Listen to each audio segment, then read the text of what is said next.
الحمد لله رب العالمين والعاقبة للمتقين والصلاة والسلام على نبيه الكريم أما بعد فأعوذ بالله من الشيطان الرجيم بسم الله الرحمن الرحيم آمن الرسول بما أنزل إليه من ربه والمؤمنون كل آمن بالله وملائكته وكتبه ورسله لا نفرق بين أحد من رسله وقالوا سمعنا وأطعنا غفرانك ربنا وإليك المصير لا يكلف الله نفسا إلا وسعها لها ما كسبت وعليها ما اكتسبت ربنا لا تؤاخذنا إن نسينا أو أخطأنا ربنا ولا تحمل علينا إصرا كما حملته على الذين من قبلنا ربنا ولا تحملنا ما لا طاقة لنا به واعف عنا واغفر لنا وارحمنا أنت مولانا فانصرنا على القوم الكافرين صدق الله مولانا العظيم. وعن ابن عباس رضي الله تعالى عنهما أن النبي صلى الله عليه وآله وسلم قال إن الله يزع عن أمتي الخطأ والنسيان واستكرهوا عليه. وقال الله تبارك وتعالى إن الله وملائكته يصلون على النبي يا أيها الذين آمنوا صلوا عليه وسلموا تسليما اللهم صل على سيدنا ومولانا محمد وعلى آل وأصحاب سيدنا ومولانا محمد وبارك وسلم علیہ. سامعین محترم، سورہ بقرہ کی یہ آخری 2 آیات بے انتہا فضیلت والی آیات ہیں، اور اس سے قبل جب سورہ بقرہ کے آخری رکوع کی پہلی آیت کے متعلق ہم نے یہ بات سمجھ لی تھی کہ اللہ رب العزت ہر اس بات کا جس کو تم ظاہر کرو یا چھپاؤ، ان تبدو او تخفوہ یحاسبکم بہ اللہ، یعنی چاہے تم ظاہر کرو لوگوں کے سامنے یا چھپاؤ دل میں مخفی بات، جو خیالات یا وساوس قلب میں انسان کے پیدا ہوتے ہیں، ان کو ظاہر کرو یا نہ کرو، اللہ تم سے ان کا حساب ضرور لے گا. تو اس پر صحابہ بڑے دل گرفتہ ہوئے، ان کے لیے یہ بات ناقابل برداشت تھی کہ یہ تو ہمارے بس کی بات نہیں ہے، ہم اپنے خواطر قلب پر جو ہے وہ اختیار نہیں رکھتے ہیں، تو اس پر اگر ہمارا مواخذہ ہوگا تو ہم تو نہیں بچ پائیں گے. اس بات کا اظہار جب آپ صلی اللہ علیہ وآلہ وسلم کے سامنے فرمایا تو آپ نے ان سے کہا کہ سابقہ امتوں کی طرح ایسا طرز عمل اختیار نہ کرو جیسا سابقہ امتوں نے طرز عمل اختیار کیا تھا. وہ کیا کرتی تھی؟ وہ اللہ کے احکام پر سوالات اٹھایا کرتی تھی، اور ان کے متعلق فرمایا کہ وہ کہتی تھی سمعنا، ہم نے سنا، وعصینا، مگر ہم اس پر جو ہے وہ عمل نہیں کریں گے. وہ اس کی نافرمانی کرتے تھے، ہم اس پر عمل نہیں کریں گے. وہ یہ کہتے تھے تم ان جیسا طرز عمل اختیار نہ کرو، سابقہ امتوں جیسا طرز عمل اختیار نہ کرو، بلکہ کیا کہو؟ سمعنا و اطعنا، ہم نے اللہ کے احکامات کو سنا، اللہ کی آیات کو سنا، اللہ کے کلام کو سنا، و اطعنا، اور ہم نے اس کی اتباع اختیار کی، ہم نے اس کی پیروی کی، ہم نے اطاعت کی، فرما برداری والا طرز عمل اختیار کیا.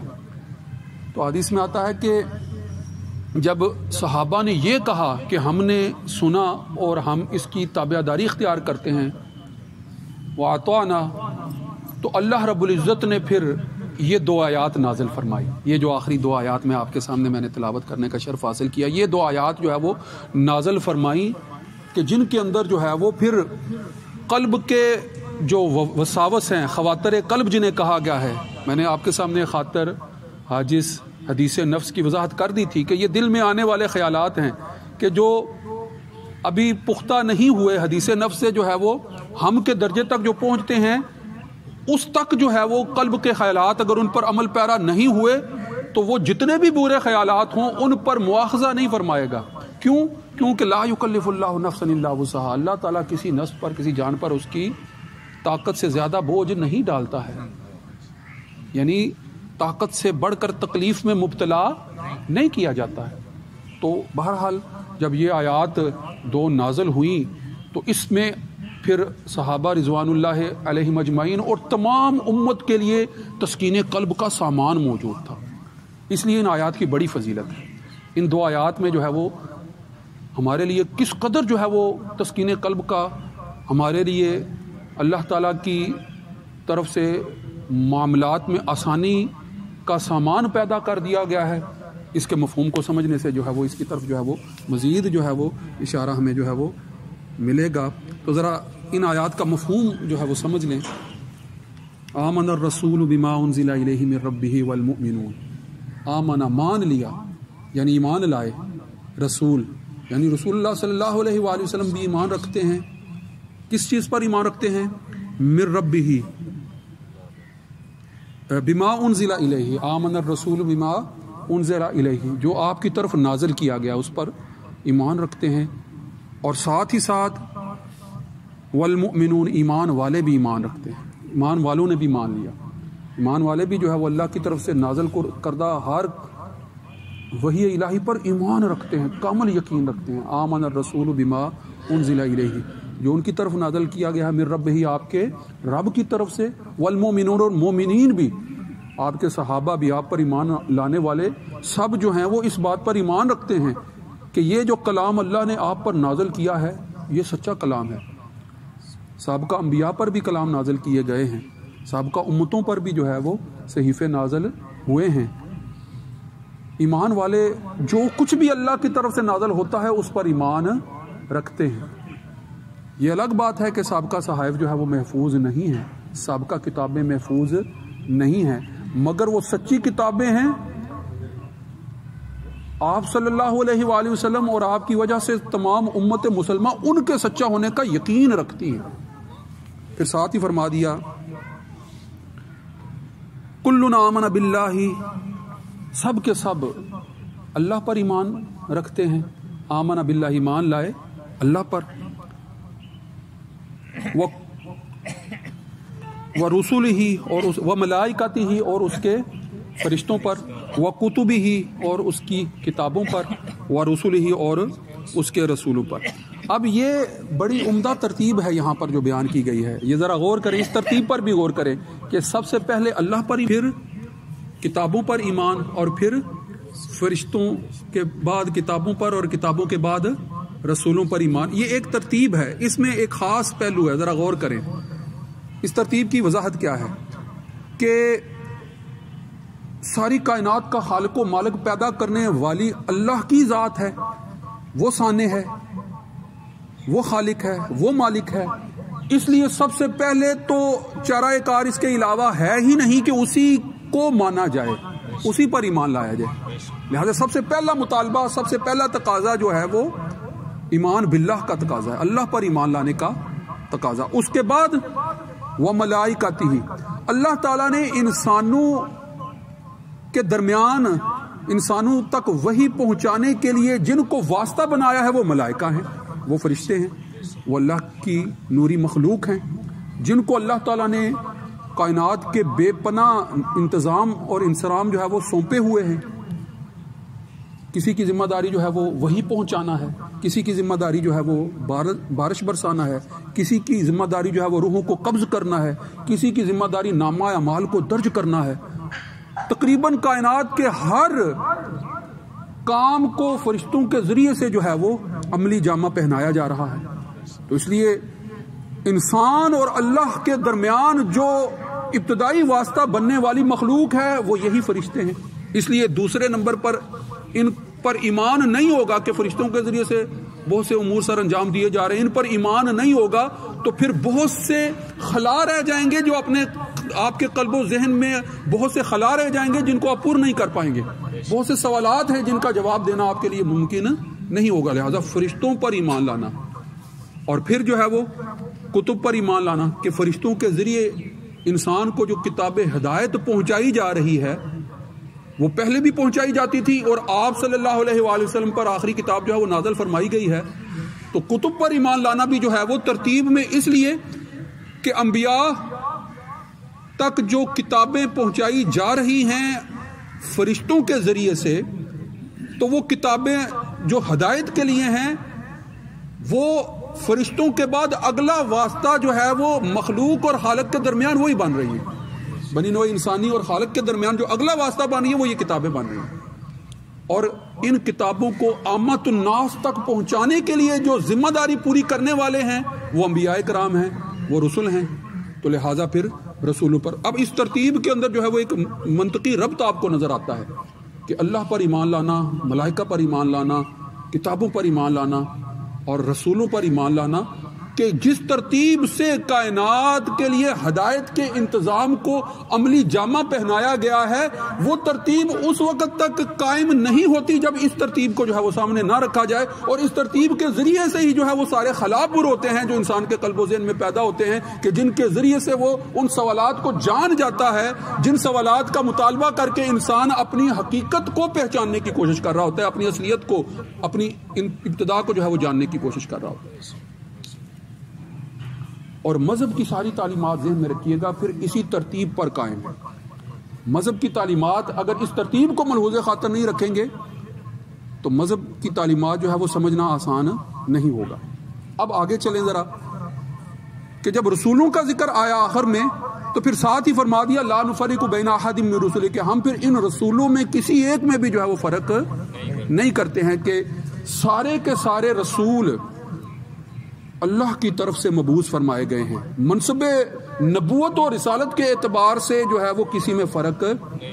یہاں ایک اشتباہ بعض لوگوں کے ذہن میں پیدا ہو جاتا ہے، سوال پیدا ہو جاتا ہے کہ آپ صلی اللہ علیہ وآلہ وسلم تو تمام انبیاء سے افضل ہیں، ٹھیک ہے، یعنی آپ کو سید المرسلین کے لقب سے جو ہے وہ نوازا گیا ہے، اور قرآن مجید میں ایک مقام پر جب تیسرا پارہ شروع ہوتا ہے اسی سورہ بقرہ کے ہی اندر تلک الرسول، سورہ آل عمران کے اندر تلک الرسول فضلنا بعضهم علی بعض، کہ یہ رسول بعض کو بعض پر فضیلت دی، تو ایک اشتباہ پیدا ہوتا ہے نا کہ ایک جگہ پر قرآن مجید میں جو ہے وہ فضیلت کا ذکر کیا گیا ہے کہ انبیاء کے مراتب ہیں، انبیاء کے درجے ہیں، اور یہاں پر کہا جا رہا ہے کہ کسی بھی رسول کے درمیان فرق نہیں کرتے، ایک اشتباہ پیدا ہو جاتا ہے نا۔ تو اس کا علماء نے مفسرین نے جواب دیا ہے، کتابوں میں درج ہے، آپ اس کا مطالعہ کریں۔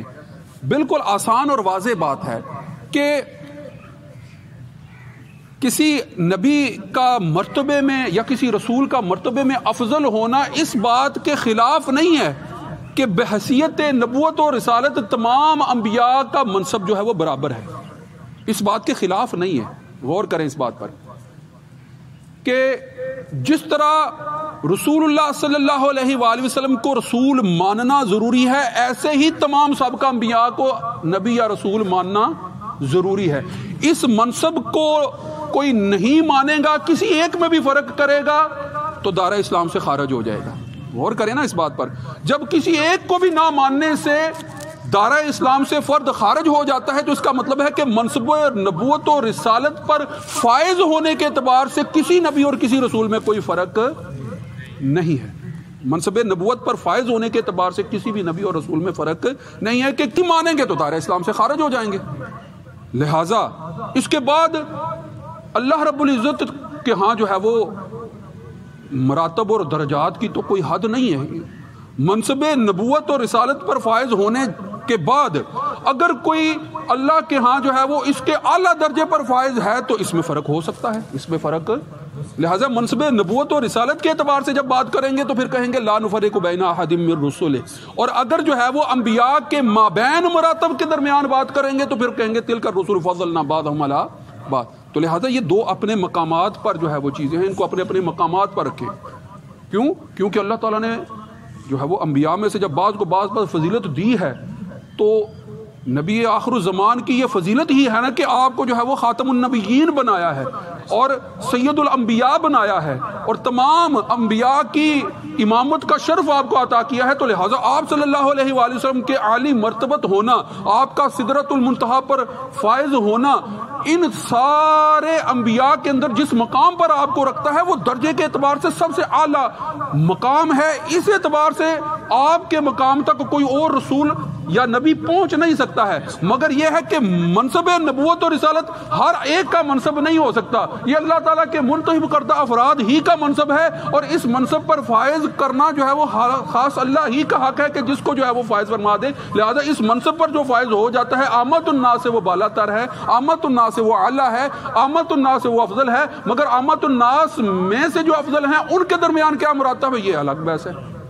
اس کو اس اعتبار سے دیکھا جائے گا، اس اعتبار سے پرکھا جائے گا. پھر آگے آخری آیت میں فرما دیا کہ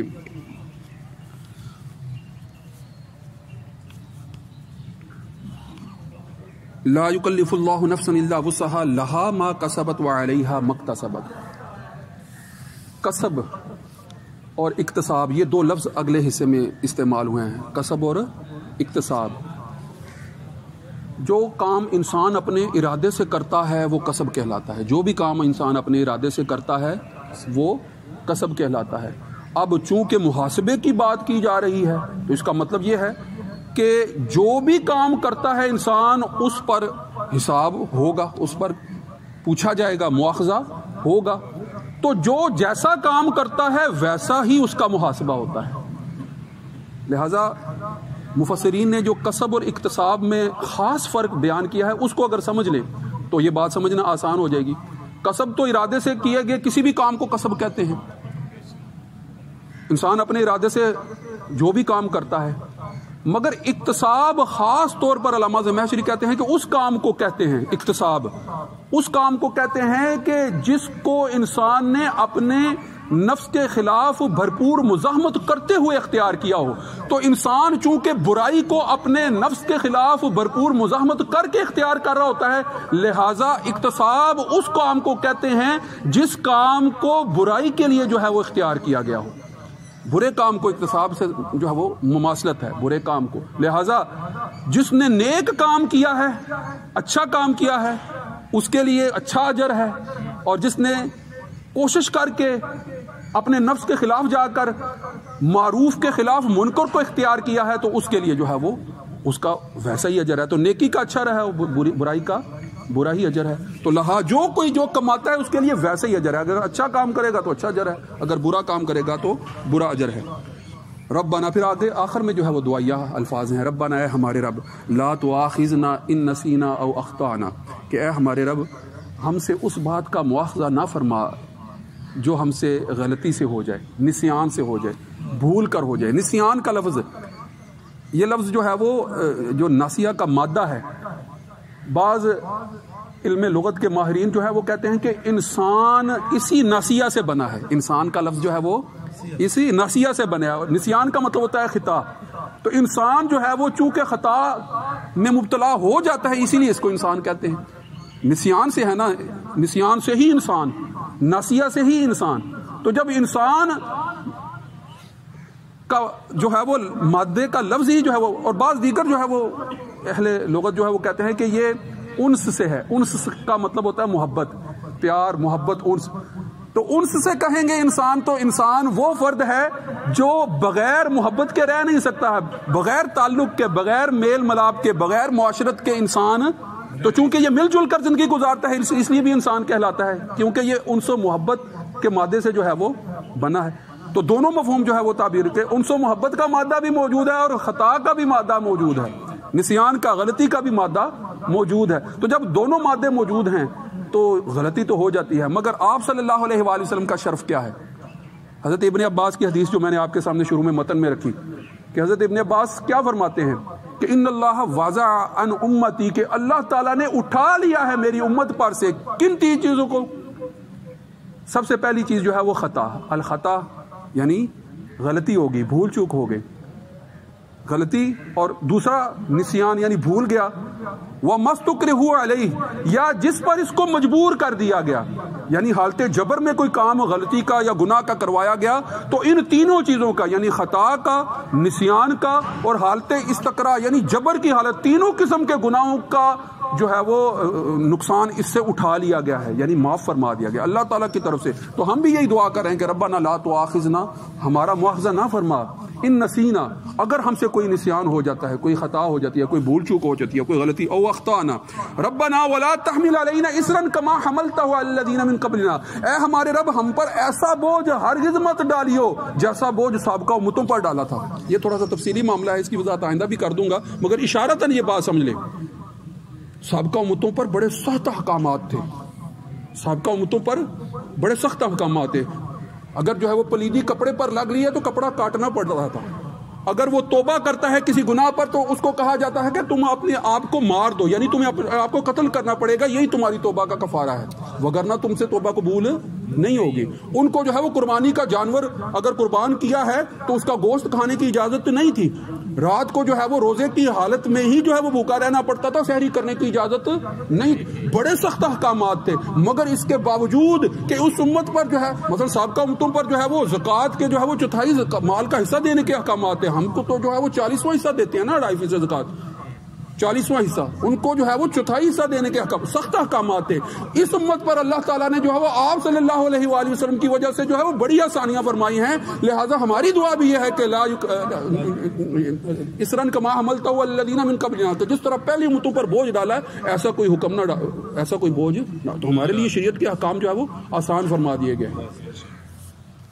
آخر میں جو بالکل جو ہے وہ آخر جو اس آیت کا جو بنتا ہے کہ ربنا ولا تحملنا ما لا طاقت لنا بہ، ہم پر وہ بوجھ نہ ڈال کہ جس کو اٹھانے کی ہم میں طاقت نہیں ہے، واعف عنا، ہمیں معاف فرما، ہم سے درگزر فرما، واغفر لنا، ہمیں معاف فرما دے، وارحمنا، ہم پر اپنا رحم فرما، انت مولانا، تو ہی ہمارا مولا ہے، تو ہی ہمارا حامی و ناصر اور مددگار ہے، فانصرنا، ہماری مدد فرما، علی القوم الکافرین، کو کافروں کے خلاف۔ وآخر دعوانا ان الحمد للہ۔